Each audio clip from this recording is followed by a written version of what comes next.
My family used me to host their Easter, then publicly dismissed me as just a guest, so I left them to feel what life without me really cost. My name's Evan. I'm 28, and I guess the best way to start this off is by saying I used to think family loyalty meant something, that if you showed up, gave your time, your money, your care, people would see it, that it would matter. But this past Easter proved I was wrong. I'm the oldest by a long shot. My brother Jeremy is 22. My dad remarried when I was 16, not long after my mom passed. That part still stings to even type out. Her death kind of shattered everything, and while I did my best to hold the pieces together, Dad moved on with eerie speed. Within a year, he was dating this woman named Karen. Yes, with a C because of course. And by the time I graduated high school, she was already moving into the house we'd shared with Mom. It was never really a family after that, more like a blended arrangement that leaned heavily in Karen and Jeremy's favor. At first, I tried. I really did. I offered to help with Jeremy's homework. I brought home groceries, even got a part-time job to contribute while I was in college. Karen always acted polite, but it was that forced kind of nice, like the way someone smiles at a cashier but doesn't make eye contact. And Dad, he just faded, started missing my recital, brushing off our movie nights, canceling father-son trips we used to take every spring. He said he was busy, but he wasn't. He just stopped trying. I moved out at 20 when I finally got tired of feeling like a third wheel in my own house. But even then, I didn't cut ties. I still showed up for birthdays, still mailed gifts, still called every Sunday like clockwork. It was like I kept hoping, maybe next time they'll see me. Maybe next time it'll be different. Spoiler, it wasn't. This year, Karen decided to throw a big family Easter gathering. She posted it in our group chat like it was this grand surprise. Backyard egg hunt, catered food, family traditions. I rolled my eyes, but I agreed to come, mostly because Jeremy had asked me directly, and I figured, all right, why not? I had the day off, and maybe this was a chance to reconnect. But somehow, even when I know better, I still walk into their house hoping things will feel like home again. The day started off okay. Karen assigned tasks like she was managing a restaurant. Evan, you take the backyard, set up the egg hunt stations. Make sure the tables are clean. The kids need juice boxes in the cooler, and don't forget the plastic cutlery. No please, no thank you, just orders. I didn't argue. I smiled, nodded, and got to work. I always do. It's like muscle memory now. I cleaned the backyard, arranged the plastic eggs, laid out the tablecloths, even fixed a few chairs that were wobbling. I went on a last-minute store run when the catering service called and said they forgot the vegetarian dish. I paid out of pocket for it. $174.63. Never got reimbursed, by the way. Around 3 p.m., people started arriving. Cousins, in-laws, Karen's side of the family mostly. I was the only one sweating in a button-up shirt with grass stains on my knees. Everyone else had somehow shown up fresh, clean, and clueless. Karen's sister greeted me like I was the hired help. "Oh, you must be the one setting everything up. You're doing such a good job," she said with that faux cheery tone that made me want to laugh and scream at the same time. My own uncle didn't even recognize me at first. Jeremy gave me a side hug and muttered, "Glad you came, man," before disappearing with his girlfriend. As the afternoon went on, I realized something. No one had saved me a seat at any of the tables. I kept telling myself it was an oversight, that maybe someone would notice and fix it. But the more people trickled in, the more chairs were taken, until I was left standing with a plastic cup of lukewarm lemonade in my hand and a forced smile on my face. Karen finally announced dinner was ready. People started lining up near the buffet, paper plates in hand, laughing and joking. I lingered near the folding table where I'd set out the forks. That's when it happened. I was reaching over to straighten a napkin holder when I heard my dad's voice. Sharp, sudden, and just loud enough for the people around us to stop talking. "Evan," he said, not looking at me, "you're just a guest in this family now. Don't overstep." It was like someone had sucker punched me. At first I didn't even process it. I just blinked, confused, thinking maybe I misheard him. But then Karen, standing beside him with her arms crossed, nodded.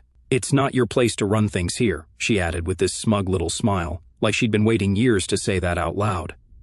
I looked over at Jeremy, my brother, my baby brother who used to follow me around like a shadow when we were kids. He met my eyes and looked away. Not a word. Not a single word. I didn't cry. I didn't scream. I just stood there with that same stupid plastic cup in my hand, realizing I was the only one in the yard who felt out of place in a family I used to belong to.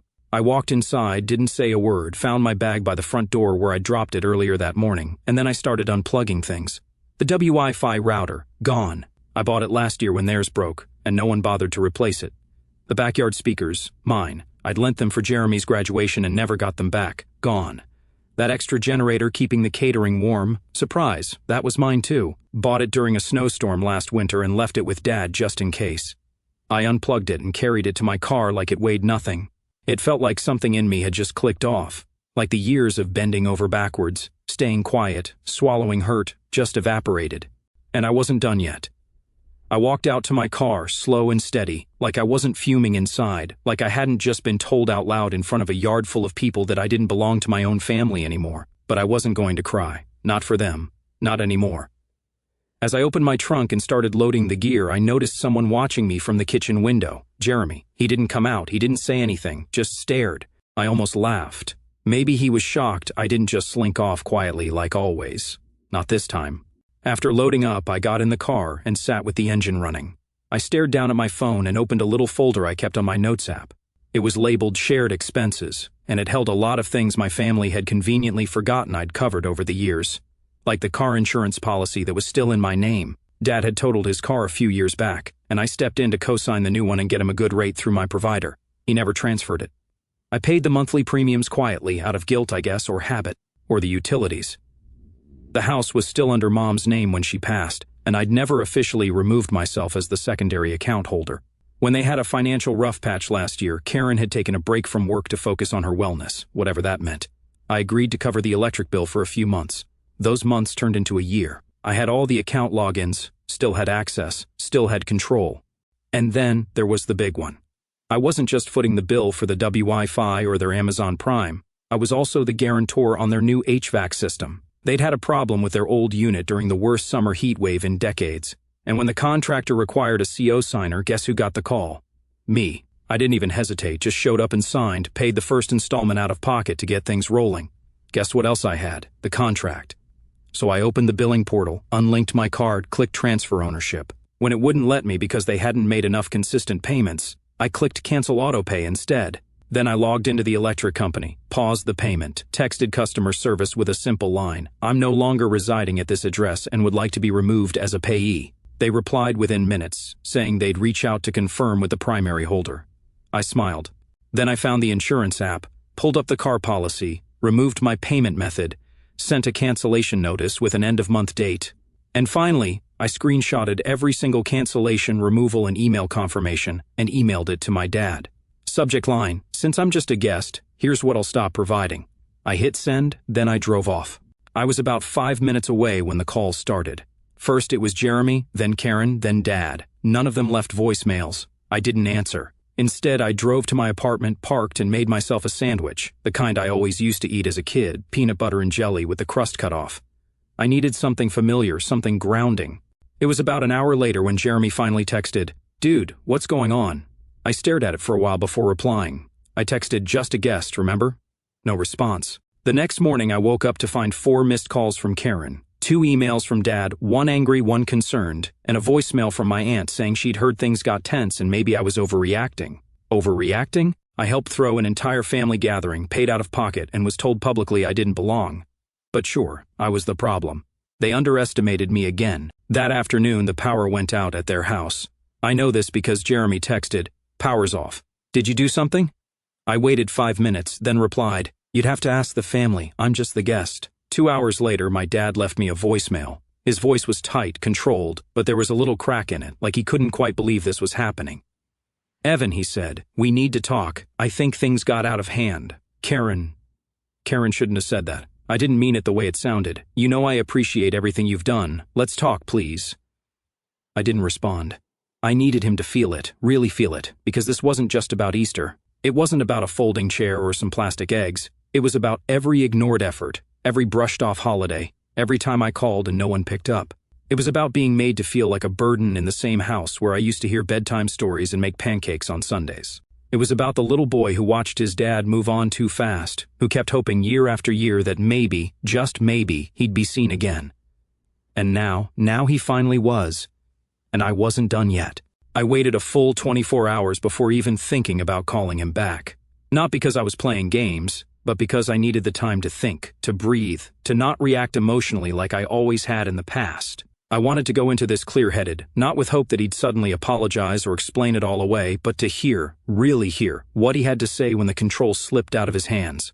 So the next evening, around 6 p.m., I called. He answered on the first ring. "Evan," he breathed out, like my name was a lifeline. Thank you for calling. Look, I don't know what Karen said or what you think I said." "No," I cut in, my voice firm. "Don't start there. You know exactly what you said. Don't pretend it didn't happen." There was silence on the other end. I could hear him breathing, but he didn't interrupt. "Because I want to be really clear about something," I continued. "You said I was a guest. Out loud. In front of your wife, your son, and every person in that yard. You said I didn't belong after I spent my whole Sunday and half my paycheck making sure your family gathering went smoothly." "Evan, it wasn't about—" "It was exactly about that," I said. "You made a choice, and I made mine." He sighed, and suddenly his voice took on that familiar frustrated edge, the one I'd heard in arguments when I was a teenager, the one he used when he wanted to sound like the adult in the room. "I think you're overreacting. You took it too far, cutting the power, taking the speakers. You're punishing the whole family over a single sentence." I almost laughed. "A single sentence? That sentence wasn't a slip-up. It was how you've treated me for years. It just slipped out this time." He was quiet again. "Look," he finally said, softer, "I get it. Things haven't been perfect, but you've always been the strong one. You always handled things better than Jeremy. That's why I leaned on you. That's why I thought you could take it." There it was. The confession. The unspoken truth behind a decade of imbalanced affection. "You thought I could take it, so you gave it to me. I asked you, let her treat me like a servant. You let Jeremy escape by while I picked up the slack. You never once asked how I was doing, and when I finally stopped doing everything, suddenly I'm being dramatic." "That's not what I'm saying." "It's exactly what you're saying." I could feel something inside me steady, solid, clicking into place. Not anger, not bitterness, just finality. The kind that doesn't scream, it just leaves. "Here's the thing," I said. "I'm not mad. I'm done." "Evan, no. I'm done trying to prove I belong to people who only notice me when I'm useful. You want the power back on? Pay your own bill. You want the car insurance covered? Transfer the policy. The HVAC? That debt's yours now. I'm not carrying this anymore." I let the silence settle in again. "You made me the guest, Dad, so I'm checking out." I hung up before he could respond.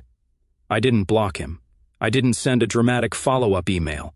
I just disappeared from the role they'd cast me in. The days that followed were quiet, tense but quiet. No more calls, no more texts. I heard from my cousin, the one who still talked to me, that there had been a whole meltdown after Easter. Karen blamed Jeremy for not managing the situation. Jeremy blamed Karen for escalating things. My dad apparently tried to smooth things over, but when the air conditioning cut off in the middle of the week during an unexpected heat wave, that broke whatever cool he had left. They had to pay for an emergency technician visit in cash. Turns out, when you take the one responsible person out of the equation, things fall apart.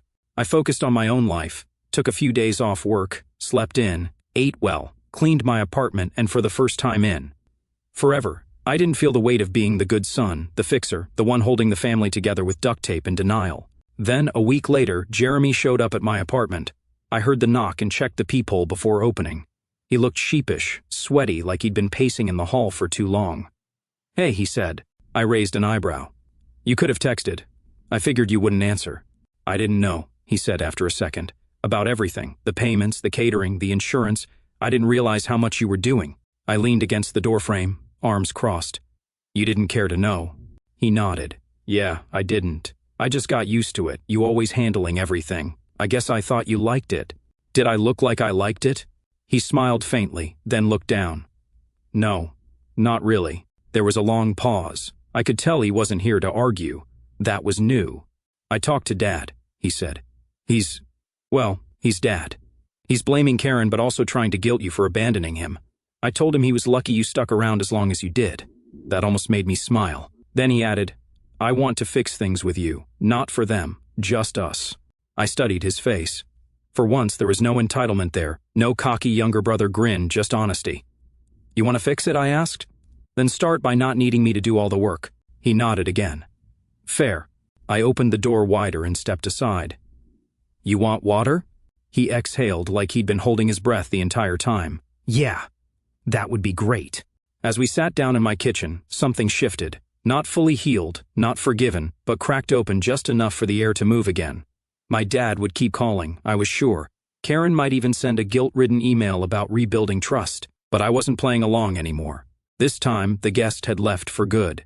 Jeremy and I talked for nearly 2 hours that night. Not just about the Easter disaster, but everything. The years of imbalance, the quiet resentments, the way. I always felt like the backup plan, the filler son, the one who made things work while Dad and Karen fawned over Jeremy like he was some rare collectible. To his credit, Jeremy didn't deflect. He didn't make excuses. He listened. "I think I was just lazy," he said at one point. "It was easier to let you carry it all, and I guess I figured if no one was asking you to stop, then it must have been fine." "That's the problem," I said quietly. "No one ever asked if it was okay. They just assumed it." He nodded slowly. "I'm sorry, man." And weirdly, I believed him for the first time in a long time. I felt like I was talking to my brother, not Dad and Karen's golden child, not the kid who used to borrow money and never pay it back, but the guy who used to sneak candy into my room during finals week or beg me to stay up late to play Mario Kart when we were kids. The version of him that existed before all the favoritism twisted everything. I didn't say, "It's okay," because it wasn't. But I said, "Thanks," and that was enough for now.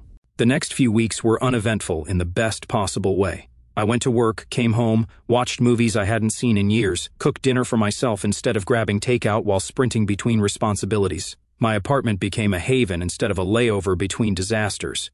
It was the calmest I'd felt since college. Dad kept trying at first. It was subtle, a forwarded meme, a shared calendar invite to family brunch that I promptly declined.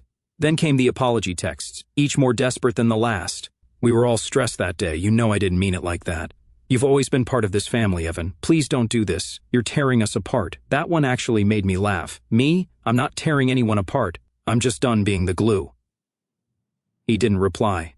Then came the final straw. 3 weeks after Easter, Dad sent me a long email, not to apologize, not to take responsibility, but to guilt me. "Karen is heartbroken. Jeremy's been upset. You've made your point, but maybe it's time to stop punishing everyone." Punishing. That word lit something inside me.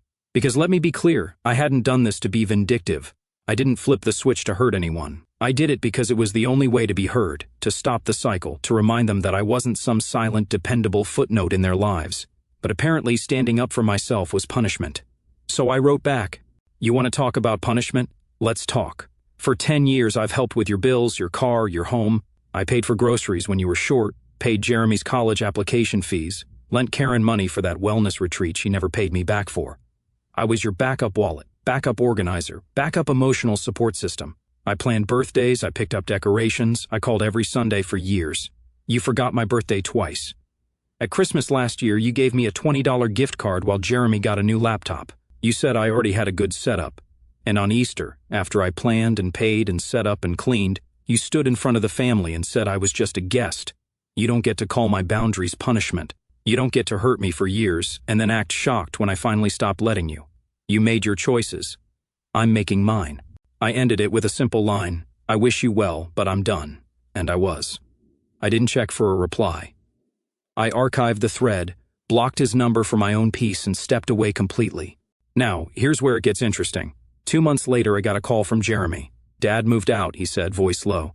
"Karen kicked him out last week. Apparently, she found out he was behind on the HVAC payments. He kept telling her they were taken care of, but after I canceled everything, he just ignored it, thought I'd cave eventually."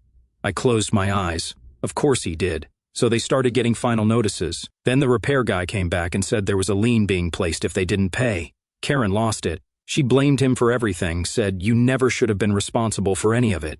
I raised an eyebrow. "Now she says that?" Jeremy sighed. "Look, I'm not defending her, she's still Karen, but I guess without you as the buffer they imploded. It was never going to last." He went quiet for a second.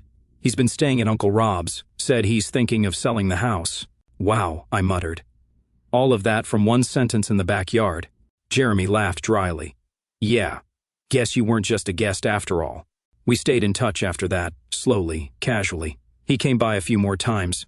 We grabbed lunch. He actually started asking me about my life for once. And on my birthday, for the first time in years, he showed up with a homemade cake, just like Mom used to make, chocolate with raspberry filling.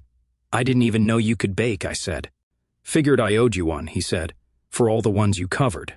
I won't pretend everything healed overnight. It didn't. Some wounds don't close neatly, they just stop bleeding. But I had peace, and that was something. As for my dad, he never responded to my final email. But 3 months later, I got a letter in the mail. Handwritten. No return address. "Evan, I don't expect forgiveness. I don't even know if I deserve it, but I read your email 100 times. You were right about all of it. I got used to you fixing everything, and when you stopped, I didn't know how to function without you. That was my failure, not yours. I'm sorry. I don't know if we'll ever talk again, but I hope one day you can remember the good parts of us, because I do. Dad. I stared at it for a long time. Then I folded it up, placed it in a drawer, and walked away. Not angry, not vindicated, just free. Because the truth is, sometimes the most powerful revenge isn't loud. It's not a dramatic confrontation or a public takedown. Sometimes it's silence, it's leaving, it's saying you don't get to hurt me anymore. And meaning it.